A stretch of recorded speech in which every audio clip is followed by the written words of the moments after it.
बिस्मिल्लाहिर्रहमानिर्रहीम। अस्सलाम वालेकुम व्यूअर्स, रोज़ा और सेहत के साथ मैं हूँ फ़िज़ा रियाज। रोज़ाना इफ्तार से पहले हम आपके लिए ये ट्रांसमिशन लेकर आते हैं इस वजह से कि आपको सेहत से मुतालिक जो भी मसले मसाइल हैं उनका कुछ सोल्यूशन निकाला जा सके। तो आज हमारे साथ जो हेल्थ एक्सपर्ट मौजूद है, जो गेस्ट मौजूद है, वो है डेंटिस्ट। उनसे हम जानेंगे कि रोज़ा रख रख के जो हमारे मसूड़ों में जो सूजन हो जाती है, खून आता है, तो इसको किस तरह से कंट्रोल किया जा सकता है और हेल्थ केयर जो भी वो मशवरे हमें देंगी। तो हमारे साथ है डॉक्टर सलीमा मांझी। अस्सलाम वालेकुम, कैसी हैं आप? मैं बिल्कुल ठीक, आप ठीक है? डॉक्टर, मुझे ये बताइए कि रमज़ान कैसा जा रहा है आपका? बहुत अच्छा जा रहा है। आपको दोबारा दावत दी है इस वजह से ताकि हमारे जो भी मसले हैं वो आप ठीक करें। अब रोज़ा रख रख के मसला ये आ रहा है कि हमारे गम्स जो है उनमें स्वेलिंग बहुत ज़्यादा हो गई है और उसकी वजह से सेंसिटिविटी भी हो गई है और कुछ लोगों को तो ब्लड भी आता है। अच्छा, सबसे इम्पॉर्टेंट बात ये कि मैंने पहले भी जब हमने स्टार्ट में किया था शो तो उसमें बात की थी कि क्लीनलीनेस बहुत ज़रूरी है। हमारे बहुत सारे एक तो फिजियोलॉजिकल चेंजेस हो रहे होते हैं और जाहिर सी बात है जब हम रोज़ा रख रहे होते हैं उसके दौरान हमारे हार्मोनल चेंजेस और एंजाइम्स उसकी एक्टिविटी भी तब्दील हो रही होती है। तो ये बहुत इंपॉर्टेंट होता है कि जो पेशेंट्स हैं या जो भी घर में रोज़े रख रहे हैं वो जब सहरी के वक्त रोज़ा बंद कर रहे होते हैं तो अपने मुंह की अच्छी तरह सफाई करके सोएं।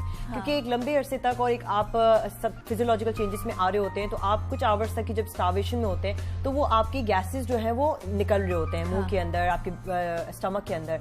तो उनको आप ओवरकम इसी तरह कर सकते हैं कि आप जब सहरी के वक्त बहुत सारा पानी पिए ताकि आपको डिटॉक्सिफिकेशन हो जाए आपके मुंह के अंदर भी और आपकी बॉडी के अंदर भी। साथ साथ फ्रूट्स वेजिटेबल्स जो मैंने बात की थी कि वो आपको लेना जरूरी है। दांतों के हवाले से क्लीननेस का ये अमल होना चाहिए कि ब्रशिंग पूरी प्रॉपर करके आप उसको फ्लॉस करें ताकि कोई खाना ना रह जाए, माउथ वॉश करें ताकि कोई और चीज़ बदबू वगैरह ना हो, ज़ुबान पे अच्छी तरह ब्रश करें ताकि कोई ऐसी चीज़ ना हो जो पूरे आवर्स तक आपको, अक्सर लोग ये शिकायत भी करते हैं कि जी बहुत जो है वो मसूड़ों में सूजन हुई है तो उसकी वजह से बदबू भी आ गई है। अब सूजन को हम इसी तरह कम कर सकते हैं कि जितना हम रमज़ान से पहले अगर स्केलिंग करवा लें या फिर हम रमज़ान के बाद ये अमल कर लें ईद से पहले कि स्केलिंग करवा के और उसको क्लीननेस रखें।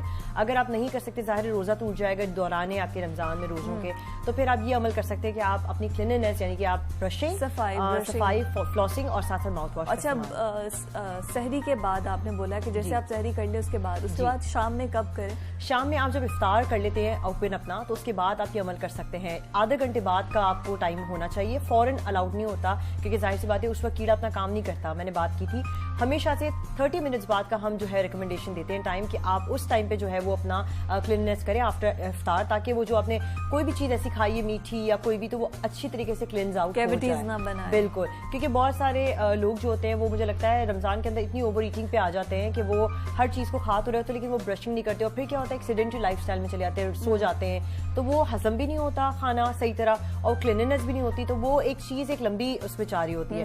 तो ये बहुत ज़रूरी है कि आप इफ्तार के फौरन बाद नहीं तो एटलीस्ट आधा 1 घंटे के बाद जो है अपनी क्लीननेस करें। It's just not for your mouth, it's just for your body as well क्योंकि मुंह का जो है पूरा एक सिस्टम आपकी बॉडी से भी लिंक्ड होता है। तो बहुत ज़रूरी है कि ऐसे पेशेंट्स जो डायबिटिक हैं उनके तो मुंह में वैसे ही बदबू आती है, तो बहुत सारे पेशेंट्स हैं जिनमें सूजन भी हो रही होती है तो उनको हम ये कहते हैं कि आपकी मसूड़े को अच्छी तरह आप जब ब्रश करते हैं तो टूथपेस्ट मसूड़ों पे भी थोड़ा लगाएं, दांतों पे भी लगाएं और राउंड ब्रश में आप मसूड़ों को सर्कुलर मोशन में आप अपने दांतों को साफ करें। तो क्लीननेस बहुत जरूरी है मसूड़ों के भी साथ साथ दांतों के। अच्छा, ये तो अब स्पेसिफिक अगर एज ग्रुप की बात करें तो बच्चों में कैविटी बहुत ज्यादा लगती है, चॉकलेट्स खा ली और वो खा ली, इतना ध्यान नहीं देते।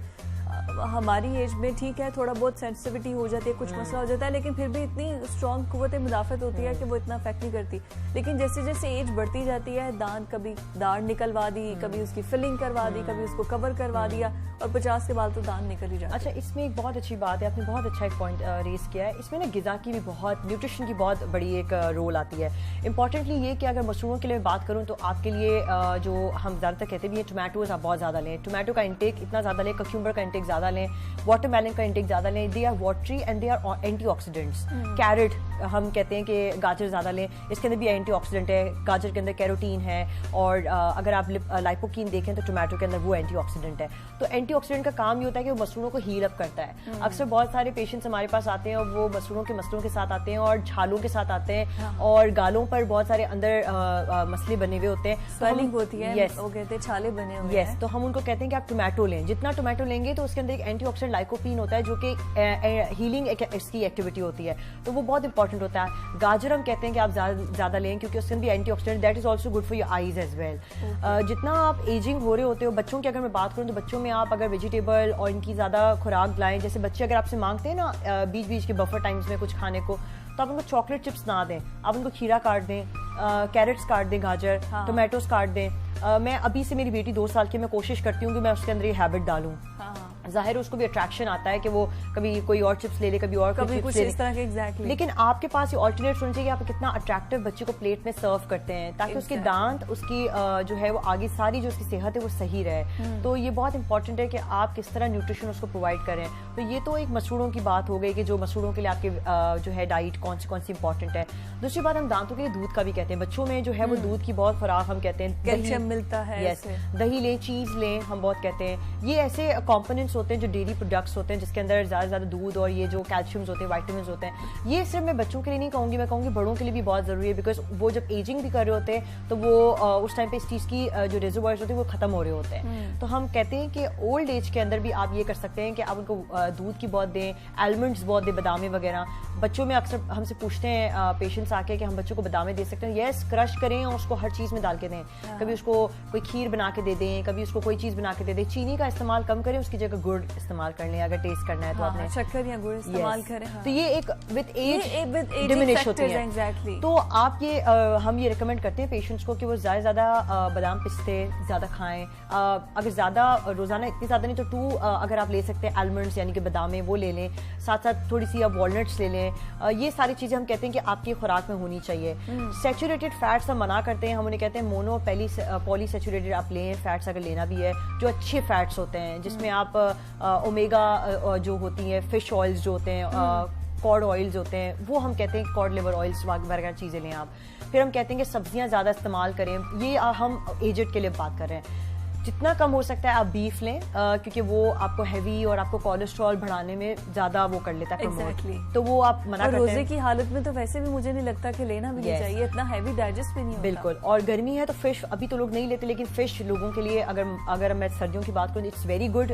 वो एक एजेड के लिए भी बहुत ज्यादा अच्छा है। नेल्स, हेयर्स, आईज के लिए बहुत अच्छा होता है। तो जितना वेजिटेबल का इंक्लूजन करेंगे एजेड लोगों के लिए भी, तो मैं कहूँगी कि वो एजेड लोग ही जो होते हैं ना वो उस चीज़ की तरफ ठीक होते हैं। एक और चीज़, दूध का इस्तेमाल, दही, और ये मैं बताई थी जो स्टार्ट में बच्चों के लिए भी, ये बड़ों के लिए बहुत ज़रूरी है। अगर आप डाइट से समटाइम ऐसा होता है कि एज फैक्टर के साथ कुछ ऐसी मसले मसाइल होते हैं कि आप डेयरी प्रोडक्ट से मना कर देते हैं, तो फिर उनको किस तरह से अपनी वो कैल्शियम की या कोई कमी पूरी करनी, उसको फिर क्या सजेस्ट करती हैं? ग्लूकोज या मैं कहूँगी लैक्टोज, ये दोनों चीज़ों की इंटॉलरेंस बहुत सारे पेशेंट्स में होती है। कुछ को ग्लूकोज की होती है, शुगर से मतलब होती है, और कुछ को दूध से होती है जो कि लैक्टोज की इंटॉलरेंस होती है।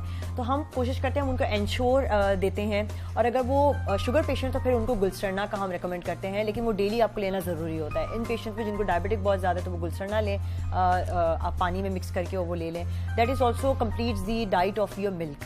So it's very completely alternate तो नहीं है, लेकिन ऑफ कोर्स कुछ हद तक आपकी वो मुझे आई स्टिल रिमेंबर कि हम जब स्कूल जाते थे तब जाते हुए तो हम लोग दूध पीते थे, लेकिन बड़े होते होते हमारी खुद अपनी आदत खत्म हो गई है। और हमें अभी ज्यादा जरूरत है। अगर देखा जाए हम जितनी लाइफस्टाइल में है, फास्ट रनिंग लाइफ में है, हमें हर चीज को एक चीज ऑपरेट करनी होती है, तो मेरा ख्याल है उसमें दूध की मिकदार औरत के लिए तो बहुत जरूरी है, क्योंकि जब वो एक माँ बनती है तो उसके बच्चे के अंदर वो सारे रिजर्वायर्स चले जाते हैं। तो उसकी फिर आगे आगे शुरू में तो पता नहीं चलता, लेकिन आगे आगे जाकर उसकी वीकनेस हर चीज की फॉर्म में निकल रही होती है, कभी बैक पेन्स में, कभी जोड़ों के दर्द में, जॉइंट प्रॉब्लम्स में।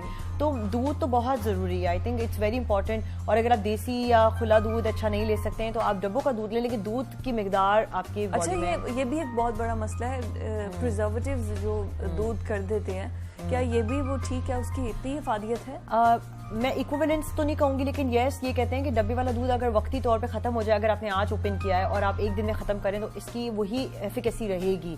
लेकिन अगर आप उसको बहुत लंबा चलाने की कोशिश करेंगे, एक हफ्ते में खत्म करेंगे, तो उसकी एफिकेसी भी खत्म है और वो एक पॉइजन की तरफ जाता है। अगर आप खुला दूध को भी ओपन रख दें और आप उसको इस्तेमाल ना करें प्रॉपरली, तो वो भी दूध के अंदर बैक्टीरिया ग्रोथ होने की चांसेस ज्यादा होते हैं। तो जितना रैपिड आप उसको गर्म करके यूज कर लेते हैं वो ज्यादा बेटर होता है। तो कोशिश यही करते हैं हम कि ऑफ कोर्स बच्चों में ये कोशिश करते हैं, जब वो बच्चे शुरू में होते हैं तो हम उनको कहते हैं कि भैंस का दूध वो पिए तो ज़्यादा अच्छा होता है, उनके लिए हेल्थ उनकी अच्छी होती है, लेकिन डब्बे का दूध इज़ नॉट बैड। अच्छा, जिनके दांत जो हैं वो पेल हो जाते हैं, मतलब हम लोग चूंकि एशियंस हैं मोस्टली, हमारे कलर दो दांतों का होता तो ऐसा ही है, तो इसको मेंटेन करने के लिए कि मजीद डार्क की तरफ ना जाएं, मतलब जब हम मुस्कुराते हैं तो दांत ही हमारे नजर आते हैं, मुस्कुराहट दांतों को मजीद खूबसूरत कर देती है मुस्कुराहट को, तो फिर दांतों को साफ रखने के लिए, उनके कलर को साफ रखने के लिए क्या इसमें कुछ डाइट का भी इंक्लूजन है। अच्छा। येट अगेन मैं डाइट की तरफ आऊँगी। हम कोशिश करते हैं कि पेशेंट्स को हम कहें अगर बच्चे हैं तो वो जूसेस कम लें, ड्रिंक्स कम पिएं, बड़ों में है हम चाय कॉफ़ी का जो है वो इंटेक कहते हैं कि थोड़ा सा कम करें, बिल्कुल ख़त्म ना करें, बेशक वंस कर लें, ट्वाइस कर लें। अगर आपको ऐसा लगता है बहुत एक्सेसिव यूजन है तो प्लीज़ उसको अवॉइड करें। कुछ ऐसी मेडिकेशंस भी होती हैं जिन पे वो डिपेंडेंसी होती है तो उनको ऑल्टरनेट करवा देते हैं हम कि अब वो इस्तेमाल ना करें, उसकी जगह ये कर लें जो स्टेन ना छोड़े आपके दांतों में। तो इस तरह से होता है। फिर आप क्लीनिनेस की तरफ आते हैं। कुछ बैक्टीरियाज होते हैं मुंह के अंदर जो कलर छोड़ते हैं, जिनको हम कीमो कहते हैं कि जेनेटिक वाले बैक्टीरियाज होते हैं। उसके अंदर ये होता है कि आपके वो प्रोड्यूस करते हैं कुछ ऐसे ऐसे स्टेन्स जो आपके दांतों पे पिगमेंट्स रख लेते हैं। तो ये भी हम पेशेंट्स को कहते हैं कि उनको ऑल्टरनेट कर लें। वो रिकमेंडेशन आती है हमारे पास, तो हम उस तरह करते हैं। तो यानी कि modification of your lifestyle he main exposure होता है, जो है ट्रीटमेंट होता है, जो हम कहते हैं कि आपकी लाइफस्टाइल मॉडिफिकेशन। मतलब आप अपनी डाइट के जरिए, आप अपने लाइफस्टाइल के जरिए अपनी हेल्थ को भी और साथ ही साथ अपने दांतों को भी मेंटेन कर सकते हैं, ताकि आप जब मुस्कुराएं तो आपके दांत भी सही रहें और जो एजिंग के साथ जो आपको मसले मसाइल आते हैं वो भी सिर्फ डाइट के साथ हल किए जा सकते हैं। Thank you so much doctor नाज़रीन, आज के प्रोग्राम से मुझे इजाजत दीजिए। अल्लाह हाफ़िज़।